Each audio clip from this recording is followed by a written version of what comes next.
Welcome to Sex on the Floor podcast. This podcast was created to help educate the public about problems with sex and intimacy and how this is tied to both physical and mental aspects.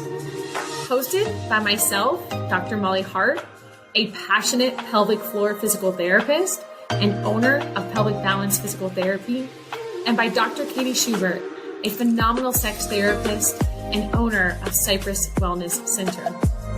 We are here to have a good time. We're here to keep it real with you all and to educate along the way. I'm so excited for you to join us. We strive to help many relationships prosper in fun, safe, and healthy intimacy. While listening to the show, please remember that this information is not meant to diagnose or treat any medical conditions. Please speak with your medical provider for all things related to your healthcare.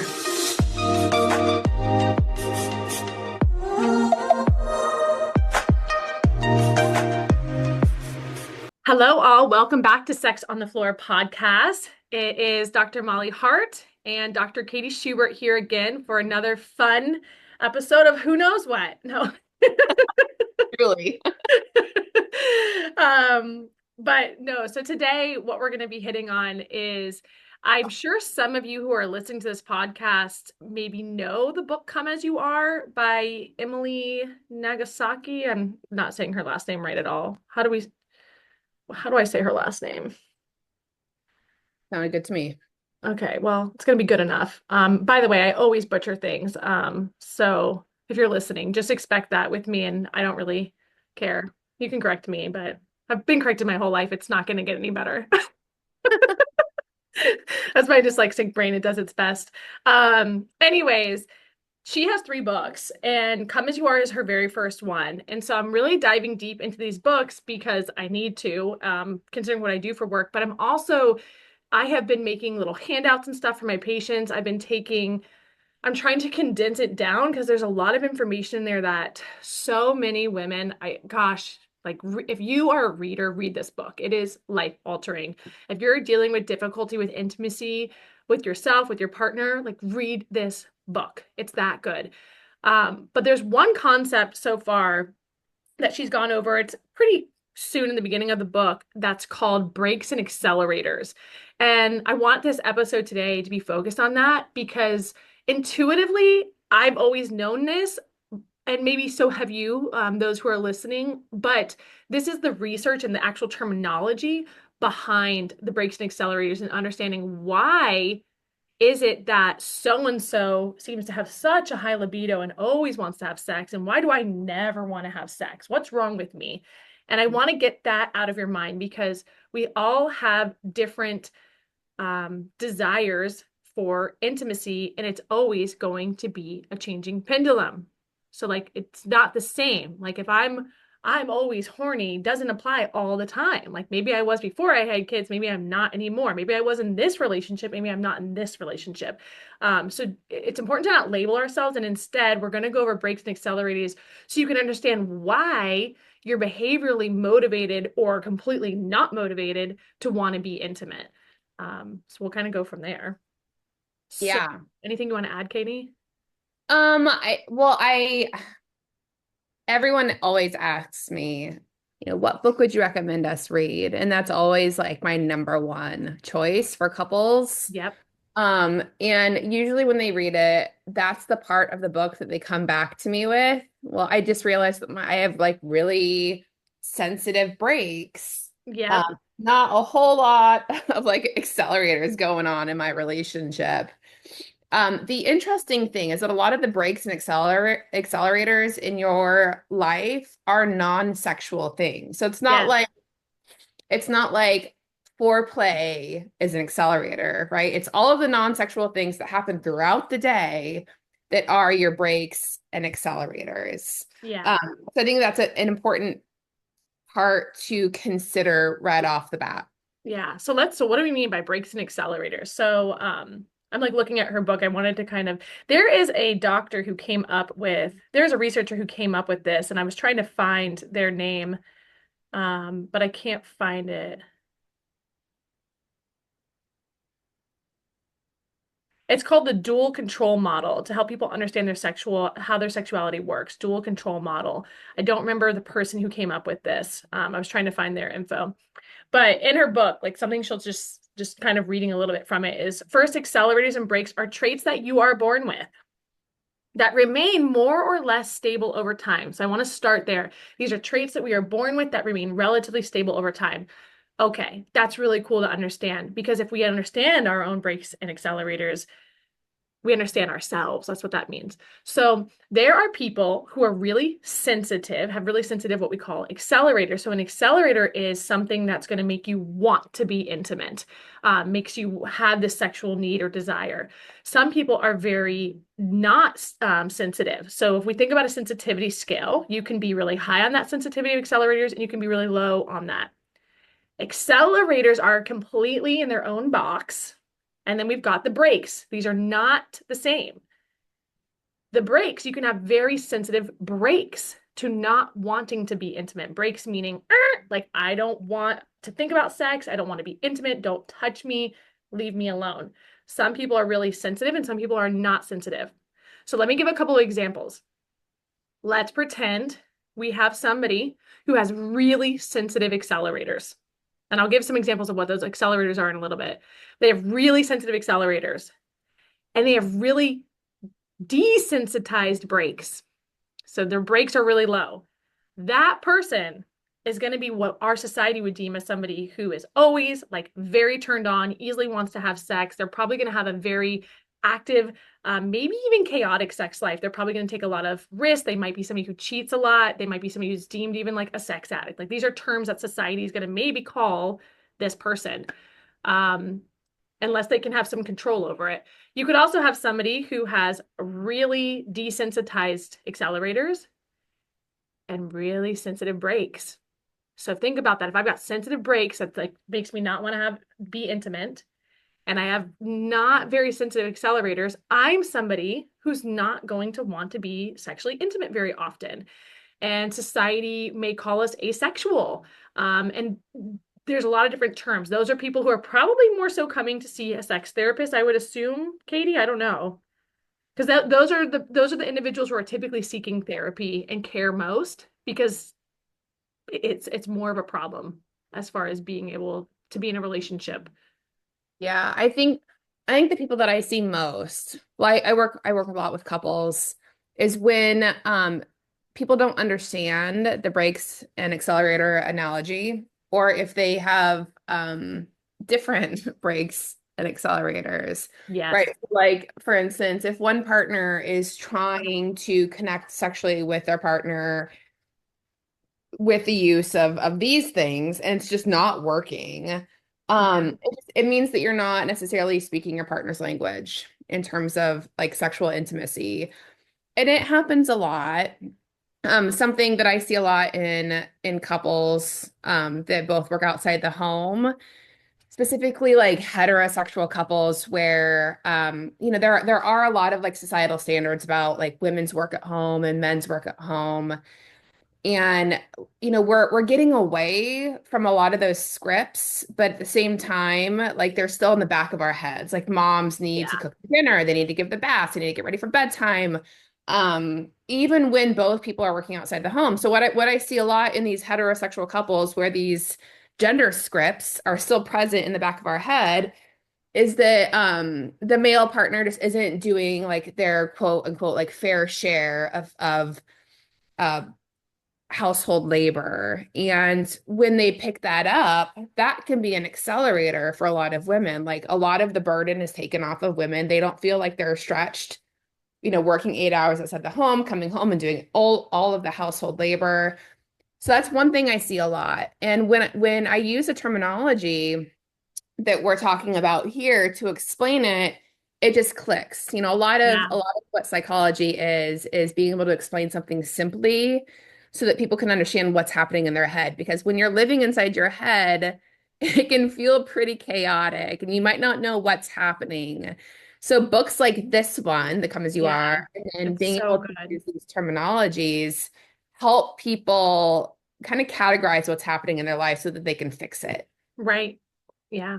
And that's a good example. I think that's like probably a main example with heterosexual couples is the gender script roles. I was just having a talk. This is like a little side note, but I was just having a talk with a lactation consultant yesterday because I co-share my space with a lactation group here, and I was hearing her talk to the mom that was in the room, and I could tell that the mom was struggling with being in tune with her baby and her body when it came to breastfeeding, and her and I were talking how when you can truly understand yourself and be more in tune with yourself, with your baby, how so many things in parenthood are just so much easier. And a lot of times, first time moms, that's harder because we don't trust ourselves. But when we go to like a relationship, we bring that back to the fact that now we're in a society where we're saying, hey, we don't have to follow these gender scripts anymore. There's so much freedom to that. And for somebody like myself, I love that. Because I wouldn't want to fall in the stereotypicals. Like just naturally, I don't want to do that. So it gives me the freedom to live the life I want to live. There's a problem with it too, though. And the problem with it, it's not a bad problem, but it is a problem, is that there's a lot of us who do not know how, we don't know ourselves. We don't intuitively understand like what it is that I need and I want and I desire. So when we get outside of gender roles and we're not using those scripts anymore, that requires also two people who know themselves and know what they want and know like what their skill is and how they can contribute to a relationship and communicating with one another. How are the dynamics of our relationship going to go outside of these scripts? Because we can rewrite it. And there's so much freedom and beauty to that, but it also requires two individuals who are capable of doing that. And I do think that that's where our society is kind of in a struggle right now, is not knowing, well, how do I want my dynamic to go? And so what ends up happening is a lot of the times women are overburdened with way too many things because we're just doing all these things with the typical gender script, but also trying to do the things that we innately maybe want to do. Like maybe we want to have a career. Maybe I want to go socialize out here and do this and do that, but I can't do all of that and do all the stuff at home and not feel like beyond stress and burdened. And then my husband's still just doing his basic gender role over here of just providing. That creates problems. So anyways, that was kind of like a little tangent. But I do think that plays into a lot of the low libido that we label ourselves as women when we're moms. Uh, Yeah. No, that's because all really good. It's so hard. I tell a lot of people this, but a huge part of like the therapeutic process is undoing a lot of what people have learned in our society. yeah, Um, because we're not taught to know ourselves sexually. Like even couples that I see who have been married for decades, when I ask them like what turns you on, or what kind of intimacy, or what do you need in this relationship to feel connected to your partner? A lot of people don't know the answer to that question. They're like, I don't know. Like, I don't know what I like sexually. I don't know what connects me sexually to my partner. I don't know what connects me intimately with my partner because that's just not something that is asked of us in our upbringing to like explore. Our sexuality as Americans is so incredibly suppressed and also, I would argue, demonized. yes, And that, people steer clear of any kind of self-exploration as it has to do with sexuality or, sexual relationships. yeah. It's really sad to me. It's really sad to me because I did not grow up like that. Like it's funny because I realize how weird I am with how I grew up because I grew up in a very spiritually like religious household. Like I'm so close to God and I love biblical principles, but I also love sex and I love talking about it and I love like I have just I just enjoy that part. But to me, religion in the Bible doesn't need to suppress Mm. sex, but that's what's happened. And Yeah. why we've done that. You want to know why I think we've done that? Because sex is so awesome and so fun that it is like it can be. Um, that in order to control us to quote unquote not do bad things, not cheat, don't sin, don't have adultery, don't do this. We're just going to suppress and act like sex is so bad and we're going to suppress and don't talk about it. And then that'll prevent people from doing it. But that is like the worst thing that we could have done actually, is to suppress something that is actually so beautiful. And so now we have a lot of problems about intimacy and talking about it. And so now we get married and we're like, whoa, how do we talk about this? Whoa, how do we explore this and not feel weird or guilty? Because society has not given us permission to do that. It's starting to, I think society's starting to give us more permission. Yeah, Things have possibly. I changed. mean, the amount of, I mean, it's really interesting that we're talking about this because the amount of religious trauma that we Yeah. see coming in to our group practice is insane. Like, I need to hire a therapist that only deals with religious trauma. Because religion, in my opinion, and again, this is all my opinion, and I Yeah. understand that like people have other things that they believe in, but I feel like the like organized religion has really gotten away from its true intentions. It And has, yeah.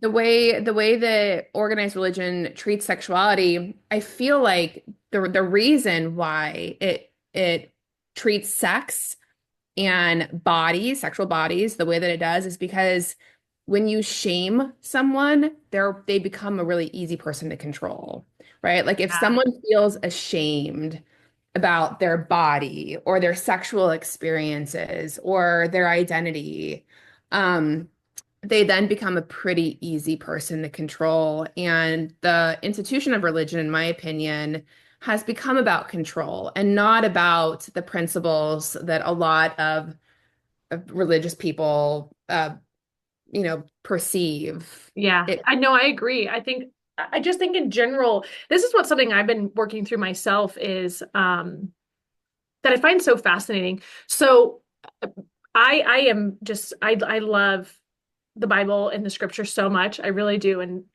there's a lot of symbolism in there, but when we think about it, it says God created. It's the first thing it says, God created. So he created us in his image, so we're creators. Um, but he's not controlling us, right? So like he made us and we're these incredible beings that can do incredible things and think for ourselves, all this, but he does not control us. There are principles laid out of like, hey, here's some principles of wisdom. Main thing being like love one another. I mean, what the most beautiful thing in the world to me. Um, that he is saying, hey, if you live this way, you can have a really incredible life. And I do believe that. I do see that. If you follow a lot of the principles in the Bible, I do see that you can have some beautiful things. But to follow it because your heart wants to follow it because you're just wanting to do that is very different than being controlled and saying you have to do this, this, and that. It's not the same. We're also all we are all not perfect. We're all quote unquote broken. We're not meant to be perfect. We're all gonna quote unquote sin in different ways. That's just part of who we are, and that's normal. And we just need to love and accept ourselves for that. And so, to me, to shame any part of who we are as humans is just it's just not it's not necessary. We don't need to be doing that. Um, and sex specifically, for whatever reason, has just gotten so controlled and demonized and shamed. Women's bodies, like being covered up, has gotten so shamed and demonized and covered up, and it's so ridiculous because there's just no need for that. It is a control thing, and we need to get away from that. When I even think about politics and like the things that we're doing with politically to control society, why do we think that we should control one another? That is mind blowing to me. I'm like, if for me, I view God as my creator. He's my creator. He's not controlling me. My creator is not controlling me, but then other people are going to try to control me. That's interesting to me. I don't think we should be trying to control one another. We're all trying to figure out life and do our best. But sex specifically, I think is like one of the greatest gifts um that we were given to have with one another. Like I just think there's what is more special truly like with another person that you love. What is a more special thing that you've done with somebody than like if you think about like the best sex you've ever had? I'm serious. Like what has been more fun than that? Yeah, I mean it's a great point. It takes a lot of unbrainwashing, right? Yeah. Like Yeah. we're taught to believe all these things, and it's really hard. And I think that a lot of the reason is because we're like a Christian-based society. So Yeah. Molly and I have very different opinions about I religion. know, which is why I actually like that because I'm like I think it's so good that we have a podcast together because I feel like it hits.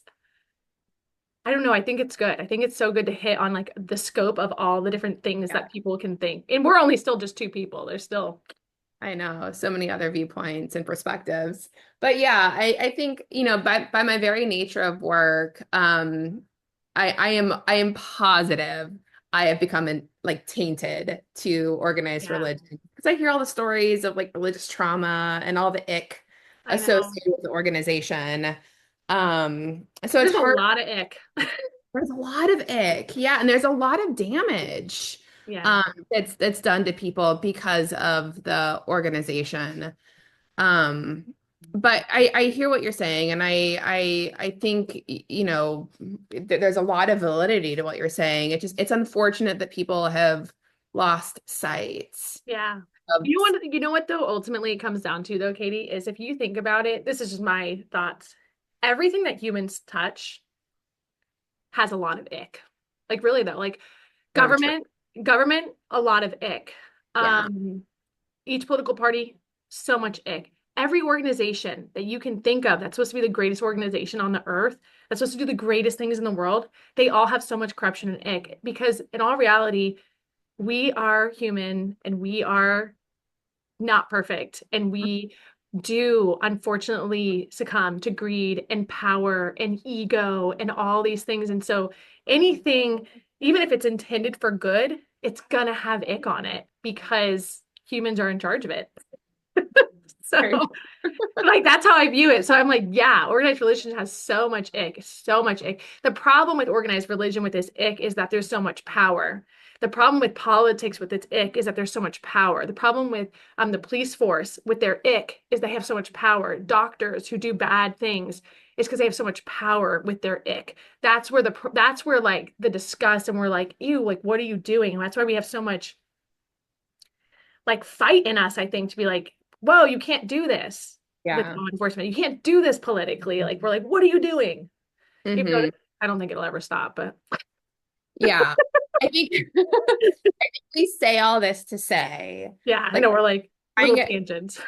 But I think it all relates though, because we're Yeah. talking about like the brakes and accelerators. And in our society, there are so many reasons for brakes to exist and for brakes to be very, very sensitive.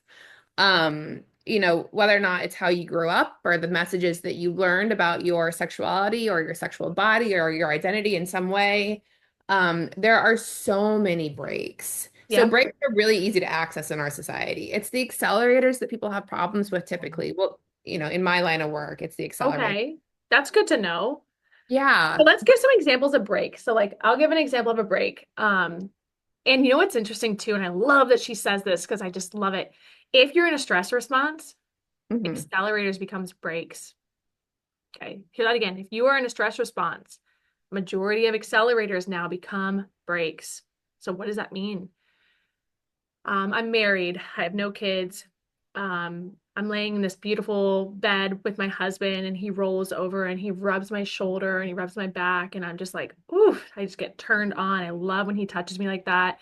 And we end up having just like awesome, passionate sex. All right, fast forward 3 years.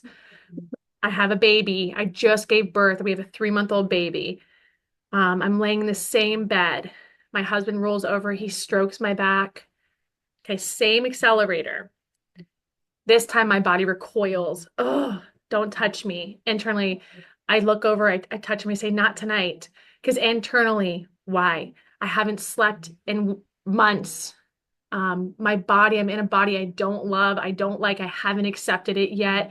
It hurts, it aches. My breasts are leaking milk. I just got done feeding the baby. I've been touched out. I've been with my baby all day. They're finally sleeping for like a small 2-hour stretch. I get this teeny little break to lay here. Get the F away from me. Not Yeah. tonight. Okay, Uh, same accelerator, right? mhm. Um, but do you see all the breaks? What are the breaks? And the last environment, there was no baby. We were rested. We had no stressors around us. And this other one, there's a million stressors. There's a million breaks that are just tugging at this mom.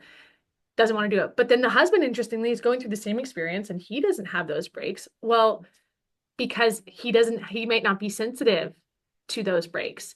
And he might have a really sensitive accelerator. And we do know from the research from what Emily presents is that men do have typically, most of us, by the way, are in the middle. None of us are like extremes on either of these from what the research has indicated. But men do typically have more sensitive accelerators and less sensitive brakes, and we typically have more sensitive brakes and less sensitive accelerators, which we can societally see that a lot of the times as well. But that's an example of brakes and how even accelerators can become brakes when we're in a stress response. So there's one thing she had said. I want to read this. I thought it was so good. Oh, and I want to go over that too. There's something else I just saw that I want to read. She said, so this is like her having a conversation with somebody. So how do I stop hitting the brakes? How do we stop hitting the brakes, guys? She says that's the $1 million question. So the short answer is reduce your stress, be affectionate towards your body, let go of false ideas of how sex is supposed to be. I think that's the biggest problem that we have in society is like we have this idea what sex is supposed to be like. And create space in your life for how sex actually works for you and your partner. Hmm. Is that everybody's different. Um, and then the other thing is so that's examples of breaks. Do you have any other examples of breaks you want to go over, Katie? I mean, those are fabulous examples. I mean, it really just depends on whatever it is that's going in your life and causing the stressors. Like if it's a lack of time to yourself, if it's kids, if it's, a messy house, like it can Uh, be if it's yeah, your partner's breath, like it can be so many different things. It's really anything that gets in between that sexual connection or yeah, or even the intimate connection. Like if you're like, I don't feel close to you right now. Like we got in an argument this morning and now I don't like you today. So yeah. the last thing I want to do is for you to touch me intimately. So it could be anything sexual or non-sexual. Yeah. And then what's so great about this is when you understand your own sexual acceleration breaks and you understand your partner's sexual accelerators and brakes, you can understand why one person might want to be intimate and the other person might not want to. And it gets rid of that feeling of rejection. So if you're the one who's always getting rejected, it can start to hurt and feel like, oh, like, why doesn't my partner love me? Why doesn't my partner want me? When it really has nothing to do with that. They're just in their own little world. And so we can help each other. Because oftentimes I think when people come to see you is there's a huge disconnect with each person with their Yeah. accelerators and their brakes, correct? Yeah, but it could have to do with your partner, right? Like it could be Yeah. personal. Like it could be that like your partner's an asshole to you. Yeah, but that's Like a break. I would say that's a break. right, right. But like in terms of like rejection, I think it's important to differentiate when it's not about your partner and when it is about your partner. Ah, I Like see. it can be very partner specific and it could be not partner specific at all. So it depends on what's happening. Like if there's a lot of conflict in your relationship and the way that you guys fight is just trash, you name call, you gaslight, you do all of the bad things. There's no way that you're going to be having happy, healthy sex Yeah, with you're your, not. No. right? So like some of it is partner specific, some of it's not. So some of the breaks are related to your partner and some of them aren't. Yeah. I would say a lot of the times the breaks are related to the environment in which you're in. Your partner's in your environment. So they're playing a role. I mean, if your house is Yeah. messy and you're doing if you're working and doing majority of the child care, let's say, or majority of the cooking and the cleaning, and your partner's not, well, that's the environment in which you're in. You're burnt out and you are going to get resentful, and that's a break. So now you Yep. see another load of laundry you need to do, and your partner's just sitting there playing on their phone. That's a break, right? But if your partner can understand these and is caring, that's going to be helpful. One thing I find with women though that I just like want to like just listen to me right now, women. Because if this is you, like, please, like, can we just like try to change this message in your brain right now? We internalize so much that we are the problem. I have a low libido. I have a low libido. What's wrong with me? I need to Hmm. go get this treatment and this treatment and this treatment because I have a low libido. We blame our low libido on ourselves instead of understanding that maybe the accelerators aren't being hit and maybe there's way too many brakes because of the environment in which we're in, aka maybe the partner that we are with. But Hmm. we're not seeing that it's the partner that's affecting me. I just have a low libido. It's my fault. And I feel this is just my opinion, but I do feel like women internalize and self blame so much more than men do. And men I see externalize and very much so look at how other people are the problem way more than women do. That's just my observations in life. And it is frustrating because I feel like we take on way too much blame for problems when it comes to intimacy and relationships. That's just my opinion. Okay. No, but one thing I'll add to that is that I think that both people in a relationship also forget that there are seasons to every Yeah, relationship. And what's happening in this season isn't indicative of what will happen forever in your relationship. I mean, the scenario you gave earlier, the 3-month-old baby, yeah, yeah, they're probably not going to be having sex for a while, or the no, sex they do have is going to be shitty sex because they're exhausted and not really into it. 100%. Um, but you know what? It's a season and it's expected and it's okay, and you will like come out of it at some point. But some people have the sense that like what's happening now is going to be like forever now, how, what happens in our relationship. And that's just it's faulty thinking. It's not true.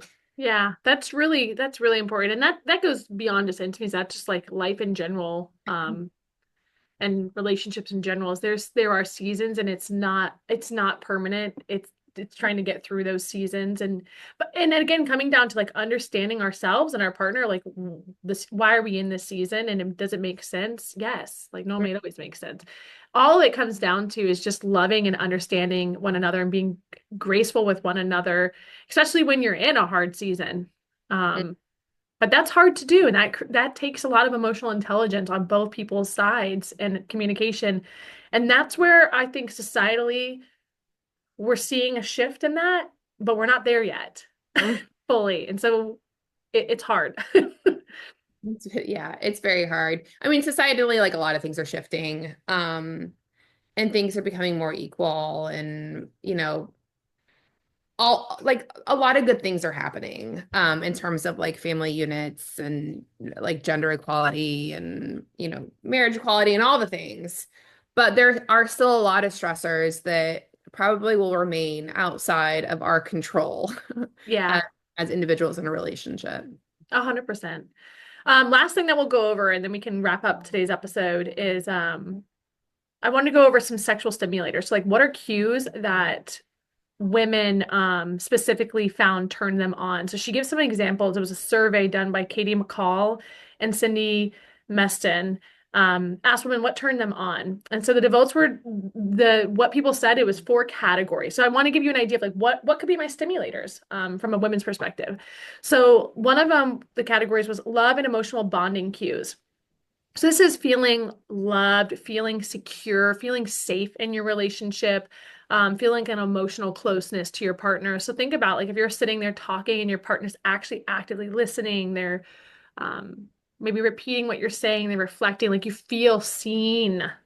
That is that for me, I know that's like a total turn on for me. If I can get my husband to do that. So that feeling of closeness, protection, support in your relationship. Um, the other one is going to be explicit and erotic cues. So this is going to be, if you think about it, like when you watch a sexy movie, of course, porn can be in here. Think about all of us women who read the erotic books, like 50 Shades of Grey. Absolutely. Like I know I can identify, like that is a turn on for me. I love my husband's always like, why do you watch these shows? I'm like, I just love them. And he knows that it turns me on. So he's like, okay. So he'll watch them with me. So that was another example they gave. The other one was visual proximity cues. So this is kind of more what Katie and I were talking about. So um, this is going to be like well dressed, a well toned body, somebody maybe who smells good. You can look at their confidence, their intelligence, maybe the class that they're in, but also visual proximity cues. A man who's also taking care of the house, like you're sitting there resting and he's doing a load of laundry, like that's also a visual proximity cue. So a man just taking care of, or it's also a sense of intelligence too, like, oh, you're able to do that. Oh, like my child needs something and you're able to just solve the problem and I don't need to. That's something that is also can be a turn on for us as women. And then the other one is romantic implicit cues. So this is the 4th category. So this is really good. I love this. Like dancing closely, sharing a hot tub or a massage, intimate touch. So watching a sunset, laughing and whispering together. So think about kind of those typical romantic things that we would deem. So the four main categories for women for accelerators, I'm going to go over them, just say them real quick, is love, emotional bonding cues, explicit erotic cues, visual proximity cues, and then that romantic implicit type cues. Just to give you an idea so you can start to look, I know in her book, she also has a quiz, just so you know, where you can actually take the quiz and see where do you fall on your sexual accelerators and brakes, so you can get an idea of where you're falling. And it'd really be a good idea to have your partner do it if you are open to asking them that, so you guys can start there. And again, like reading the whole book will be way more beyond what we're talking about now, but just something great, I think, to share with all of you guys to get your minds thinking. Yes. So, anything else, Katie, you want to add or? No, I don't think so. I think we covered a lot of good stuff. And if you're interested in sex therapy, a lot of what Molly and I have been talking about are the things that like a sex therapist would discuss with you. Because as I said a million times, sex therapy is not about sex. It's about so many other things in a relationship that lends itself to a healthy sexual relationship. And so even though the words not might not be used the way that we're talking about them here, it's about our brakes and accelerators. Like what makes you feel connected to your partner, what doesn't. And that's kind of the root of everything in a It relationship. really is. Yeah. Yeah. So you're not broken. No. You are not broken sexually. Just remember that. Like we just all are a little bit different in how we're wired, and understanding your wiring and your partner's wiring is key to you guys having a really healthy, intimate life. So we'll see you at the next episode. Thanks for listening. Send us emails if you have any topics you want us to talk about, but we will meet with you all again soon. Bye.